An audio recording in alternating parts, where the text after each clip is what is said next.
Hi friends, summer వచ్చేసింది కదా. ఎండలు బాగా ఎక్కువగా ఉన్నాయి కదా ఫ్రెండ్స్. ఎండాకాలంలో అందరూ బాగా ఎదుర్కొనే సమస్య డీహైడ్రేషన్. దీనికి మన పెద్దలు ఒక చిట్కా చెప్పారు ఫ్రెండ్స్. వేసవిలో ఎండు ద్రాక్ష ఉండగా చింత ఎందుకు దండగా. పిల్లలు కూడా చిన్నపిల్లలకి ప్రతిరోజు ఉదయాన్నే 4 ఎండు ద్రాక్షలు నానబెట్టి జ్యూస్ తీసి మధ్యాహ్నం పిల్లలకి పట్టిస్తారు. ఎందుకంటే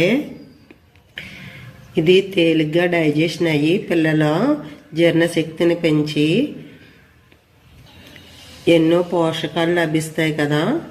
పిల్లలకు కూడా చాలా ఆరోగ్యంగా ఉంటుంది. ఎండ నుంచి కూడా వడగాల్పుల నుంచి కూడా తట్టుకుని డీహైడ్రేషన్ బారిన పడకుండా బాగుంటుందని అలాగా మన పెద్దలు చేస్తున్నారు పూర్వకాలం నుంచి. ఇలా ఎన్నో రకాలుగా ఉపయోగపడే ఎండు ద్రాక్షని ప్రతిరోజు మనం రాత్రి నానబెట్టుకుని ఉదయాన్నే తీసుకుందాం ఫ్రెండ్స్.